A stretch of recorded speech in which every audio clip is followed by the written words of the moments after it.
సంవత్సరాల తరబడి government job కోసం వేచి చూస్తున్నారా? కేవలం 8 నెలల్లో మీ కల నెరవేర్చుకోండి. వెంటనే కింది నంబర్స్‌కి కాల్ చేయండి. నమస్తే, నేను Keshav. Welcome to Suman TV. భారతీయ రిజర్వ్ బ్యాంక్ రెపో రేట్ని మరోసారి తగ్గించింది. సో దీనివల్ల జరిగేటువంటి ప్రయోజనాలు ఏంటి? ముఖ్యంగా లోన్లకు సంబంధించి గృహ రుణాలు కావచ్చు, పర్సనల్ లోన్స్ కావచ్చు, కార్ లోన్స్ కావచ్చు, వీటన్నిటిపైన కూడా ఈ రెపో రేటు తగ్గింపు ప్రభావం ఏ విధంగా ఉంటుంది, ముఖ్యంగా కస్టమర్లకు ఎంతవరకు కలిసి వచ్చే అవకాశం ఉంటుంది, ఈ అంశాన్ని విశ్లేషించే ప్రయత్నం చేద్దాం. మనతో పాటు బిజినెస్ అనలిస్ట్ అనిల్ కుమార్ బచ్చు గారు ఉన్నారు. అనిల్ కుమార్ గారు, నమస్తే. ఈ రెపో రేట్ తగ్గింపు ఏంటి, ఏ విధంగా ప్రభావం చూపిస్తుంది? లోన్స్ పైన పెద్ద అడ్వాంటేజ్ ఉంది. చాలామంది వేతన జీవులు ఎదురు చూసేటువంటి తగ్గింపు కింద దీన్ని మనం చూడాలి. సో ఏంటి, ఆర్బీఐ అసలు ఎంత తగ్గిస్తుంది? దీనివల్ల ఏమన్నా పెద్ద చేంజ్ ఏమైనా ఉంటుందా లేదా? యాక్చువల్లీ వన్ ఇంపార్టెంట్ థింగ్ ఏంటంటే అనుకోలేదు ఇది. ఒకేసారి 0.5% 50 బేసిస్ పాయింట్స్ తగ్గించడం అనేది ఎక్స్పెక్ట్ చేయని విషయం అనమాట. మనం ఒక 0.25% తగ్గుతుంది అనుకున్నాం, కానీ ఏకంగా జంబో కట్ అన్నారు, 0.5% చేశారు. సో ఇది అనుకోని పరిణామమే. ఇది మంచి పరిణామము. ఎవరైతే లోన్స్ తీసుకుందాం అనుకుంటున్నారో, ఆల్రెడీ కొద్దిమంది ఎవరైతే తీసుకున్నారో వాళ్ళకి. But at the same time ఎవరికైతే ఫిక్స్డ్ డిపాజిట్స్, ఎవరైతే డిపాజిట్స్ మీద అంటే జీవిస్తున్నారో, డిపాజిట్ అమౌంట్ మీద వస్తున్న వాళ్ళకు మాత్రం ఇంట్రెస్ట్ రేట్లు తగ్గే అవకాశాలు ఉన్నాయి. సో అటు లోన్స్ తీసుకున్న వాళ్ళకి ఇది మంచి న్యూస్. ఎవరైతే డిపాజిట్లు ఎఫ్డీలు పెట్టుకొని ఎఫ్డీ రిటర్న్స్ మీద ఎవరైతే ఆధారపడి ఉన్నారో వాళ్ళకి కొంచెం ఇది చేదు వార్తే. ఫస్ట్ అసలు లోన్స్ తీసుకునే వాళ్ళకి ఎలాంటి ప్రభావం? ఎందుకంటే చాలామంది హోమ్ లోన్స్ అని, కార్ లోన్స్ అని, ఇప్పుడు మళ్ళీ కార్ల మార్కెట్ కూడా ఇప్పుడు అప్గ్రేడ్ అవుతుంది. కొత్త టెక్నాలజీస్ వస్తున్నాయి. ఈ జూన్ జూలై ఈ లాంచింగ్, మే జూన్ జూలై కొత్త లాంచింగ్స్ కూడా చాలా ఉన్నాయి. సో ఈ లోన్స్ తీసుకునే వాళ్ళకి ఎలాంటి ప్రభావం చూపించవచ్చు? ఫస్ట్ తప్పకుండా లోన్స్ తీసుకున్న వాళ్ళు ఎవరికైతే ఉందో బారోయింగ్ కాస్ట్ అంటే ఇంట్రెస్ట్ రేటు, వడ్డీ రేట్లు మాత్రం తప్పకుండా తగ్గే అవకాశాలు ఉన్నాయి. ఇందులో కూడా ఏంటంటే 2 రకాల లోన్స్ ఉంటాయి. మన ఫ్లోటింగ్ రేట్ ఇంట్రెస్ట్ రేటు ఎవరైతే తీసుకున్నారో వాళ్ళకి అది హోమ్ లోన్ అయి ఉండొచ్చు, ఆర్ కార్ ఆటో లోన్ అయి ఉండొచ్చు, ఆర్ పర్సనల్ లోన్ అయి ఉండొచ్చు. 3 కూడా ఈ రేట్ కట్ వల్ల నెక్స్ట్ 2 to 3 months, బికాస్ బ్యాంకులు ఏంటంటే ట్రాన్స్మిషన్, ఈ రేట్ ట్రాన్స్మిషన్ అనేది టైం తీసుకుంటున్నాయి. సో ఎనీవేర్ బిట్వీన్ నెక్స్ట్ 2 నెలల నుంచి 3 నెలల మధ్యలో లోన్ ఇంట్రెస్ట్ రేట్లు తగ్గడం వల్ల మన ఈఎంఐ కట్టేది, ఎగ్జాంపుల్ తీసుకుంటే ఒక హోమ్ లోను, ఒక 50 లక్షల హోమ్ లోన్ ఉందనుకోండి 20 సంవత్సరాలకి, అది ఈజీగా 2 నుంచి 3,000 మధ్యలో తగ్గుతుంది అనమాట ఈఎంఐ ప్రతి నెల. సో ఇన్ ద ఎండ్ మనం చూసుకుంటే చివరికి 20 సంవత్సరాలకు చూసుకుంటే మాత్రం లక్షల్లో మనకు సేవింగ్ మాత్రం అవబోతుంది. దీనివల్ల ఇమ్మీడియట్గా మాత్రం వితిన్ 15 days అయితే అవ్వదు, ఒక 2 to 3 months లోపల బ్యాంక్స్ అన్ని స్టార్ట్ చేస్తున్నాయి తగ్గించడం అనమాట. ఎవరైతే ఫిక్స్డ్ హోమ్ లోన్ కానీ ఫిక్స్డ్ ఇంట్రెస్ట్ రేట్లో ఉన్న వాళ్ళకి మాత్రం అంత తొందరగా తగ్గకపోవచ్చు. సో ఇంకా టైం పట్టే అవకాశం ఉంది.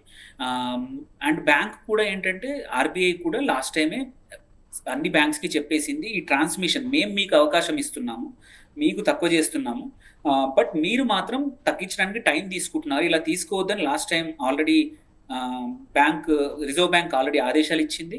ఇప్పుడు కూడా ఒక 1 month నుంచి 2 నెలల్లో మనం చూడొచ్చు, 1-2 బ్యాంకులు మొదలు పెడితే ప్రెషర్ తోటి వేరే బ్యాంక్స్ కూడా స్టార్ట్ చేసే అవకాశాలు.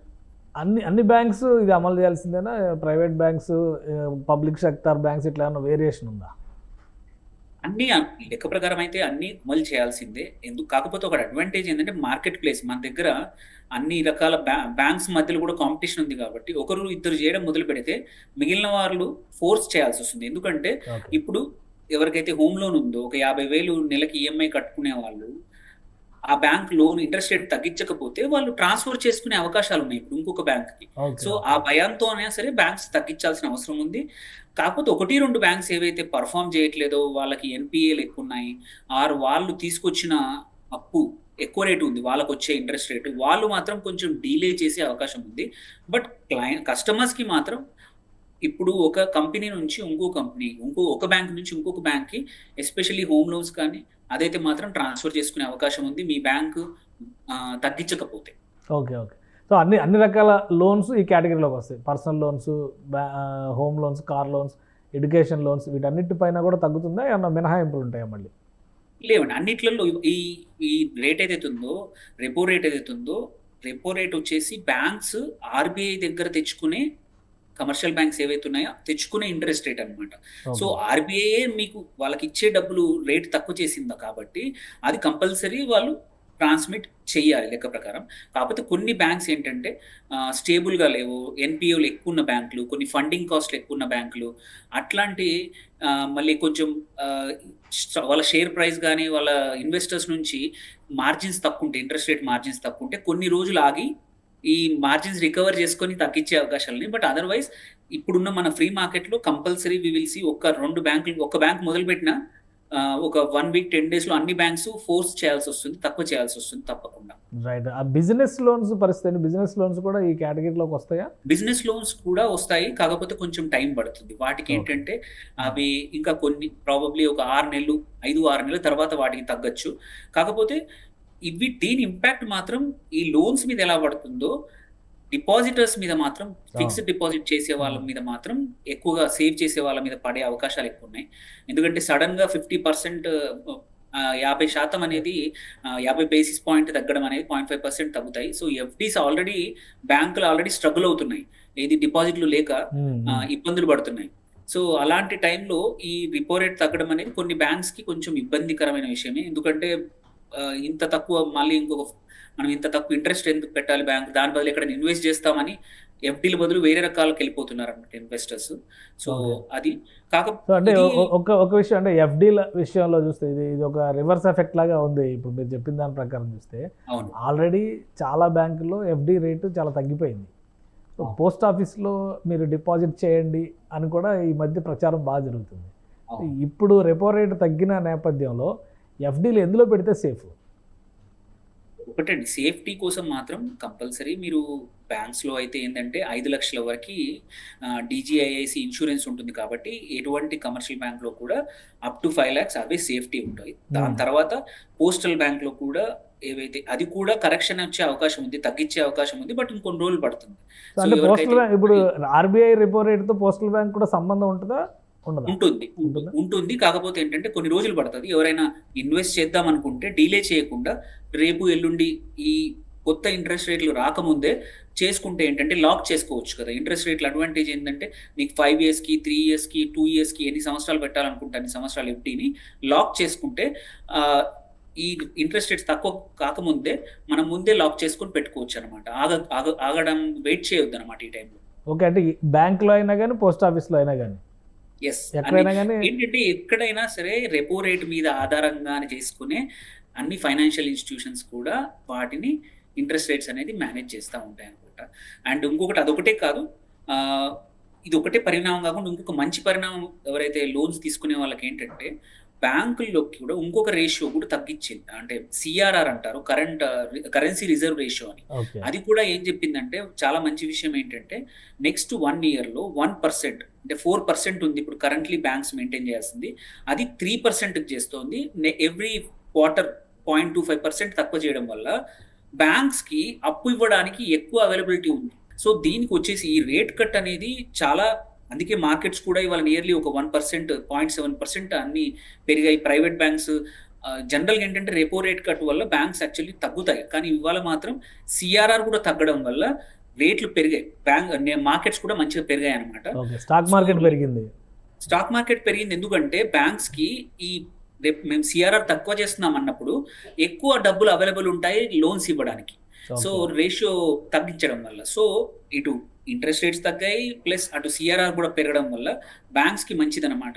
అండ్ కస్టమర్స్ కూడా లోన్స్ ఈజీగా వచ్చే అవకాశం ఉంది. వెదర్ హోమ్ లోన్స్ కానీ, బిజినెస్ లోన్స్ కానీ, పర్సనల్ లోన్స్ కానీ, కార్ లోన్స్ కూడా ఎక్కువగా పెరిగే అవకాశం. దేర్ బై అన్నిటికన్నా ఇంపార్టెంట్ ఏంటంటే ఇవి అవకాశం ఎక్కువ ఉంది కాబట్టి డిమాండ్ ఎక్కువై so on the whole GDP పెరిగే అవకాశం ఉంది. ఇట్లాంటి ఒక విషయం అనిల్ కుమార్ గారు, డిపాజిట్స్ విషయం మీరు క్లారిటీ ఇచ్చారు కాబట్టి సీనియర్ సిటిజన్స్కి సపరేట్ ఇంట్రెస్ట్ రేట్ ఇవ్వడం అనేది ప్రతి బ్యాంక్లో కూడా చూస్తున్నాం మనం. సో వాటిపైన కూడా ఈ ఎఫెక్ట్ ఉంటుందా? రెపో రేట్ తగ్గింపు వలన డిపాజిట్ ఇంట్రెస్ట్ రేట్స్ కూడా కట్ డౌన్ చేయాల్సిన పరిస్థితి వస్తుందా? వస్తుంది. దానికి కూడా ప్రపోర్షనల్గా సేమ్ ఇక్కడ ఇప్పుడు సపోజ్ రెగ్యులర్ డిపాజిట్ రేట్లు 0.5% తగ్గాయి అనుకోండి, ఈవెన్ సీనియర్ సిటిజన్ డిపాజిట్ రేట్లు కూడా 0.5% తగ్గుతాయి. సో అందుకే ఇన్వెస్ట్మెంట్ చేయాలనుకుంటే మాత్రం వెయిట్ చేయకుండా బ్యాంకులు తగ్గించక ముందే, ఈ డిపాజిట్ రేట్లు తగ్గించక ముందే మనం ఎఫ్డి చేసుకొని అందులో లాక్ చేసుకున్నాం అనుకోండి, మనకు ఈ కరెంట్ ఏదైతే హయ్యర్ ఇంట్రెస్ట్ రేట్ ఉందో అదే మనకి అప్లికబుల్ అవుతుంది. అలా కాకుండా పోస్టల్ సేవింగ్స్ ఇంకా టైం పట్టుద్ది. అలాగే సీనియర్ సిటిజన్స్ సేవింగ్ స్కీమ్ అని ఉంది, SRSC ఒకటి. అది కూడా 15 లక్షల వరకు ఒక సీనియర్ సిటిజన్స్ పెట్టుకోవచ్చు. అది హయ్యర్, ఈవెన్ బ్యాంక్స్ కన్నా కూడా సెంట్రల్ గవర్నమెంట్ స్కీమ్ ఎక్కువ ఇంట్రెస్ట్ రేట్ ఇస్తుంది అనమాట. ఒక్కొక్క పర్సన్కి 15 లక్షల వరకు. అక్కడ మీకు నియర్లీ 8% పైనే ఉంది. సో అక్కడ చాలామంది పెట్టుకుంటే ఏంటంటే 5 years వరకు లాక్ చేయొచ్చు. ఈవెన్ రేపు ఇంట్రెస్ట్ రేట్స్ తగ్గినా కానీ పాత ఇంట్రెస్ట్ రేట్స్ తోటే మనకి మన ఎఫ్డీలు రన్ అవుతాయి కాబట్టి మనకు బెటర్ ఇంట్రెస్ట్ వస్తుంది అనమాట. Right. Thank you Anil Kumar గారు విశ్లేషణ అందించినందుకు. ఇది reserve bank of India repo rates పైన ఒక కీలకమైన నిర్ణయం తీసుకుంది. జంబో కట్ అంటూ 50 basis points తగ్గించింది. దీని ఎఫెక్ట్ లోన్స్ తీసుకునే వాళ్ళకి ఒక శుభవార్తను తీసుకొస్తుంది. చాలా ఈజీగా లోన్ తీసుకోవడానికి రేట్ ఆఫ్ ఇంట్రెస్ట్ పర్సంటేజెస్ చాలా వరకు తగ్గేటువంటి అవకాశాలు కనిపిస్తున్నాయి. ఇక డిపాజిట్ల పైన కూడా దీని ప్రభావం ఉంటుంది. డిపాజిట్లకి సంబంధించిన ఇంట్రెస్ట్ రేట్ తగ్గే లోపే ఫిక్స్డ్ డిపాజిట్స్ చేసుకుంటే కనుక ఇప్పుడు అడ్వాంటేజ్ ఉండొచ్చు. కాబట్టి ఆర్బీఐ డెసిషన్ ఇంప్లిమెంటేషన్ జరగడానికి కొద్ది రోజుల సమయం పడుతుంది. కాబట్టి డిపాజిట్ చేయాలనుకునే వాళ్ళు ముందుగానే నిర్ణయం తీసుకుంటే కనుక అడ్వాంటేజ్ ఉంటుందని అనిల్ కుమార్ గారు సజెస్ట్ చేస్తున్నారు. ఇది special discussion. Keep watching. Suman టీవీలో మీ పర్సనల్ అండ్ బిజినెస్ ప్రమోషన్స్ కోసం కింది నెంబర్కి కాంటాక్ట్ చేయండి.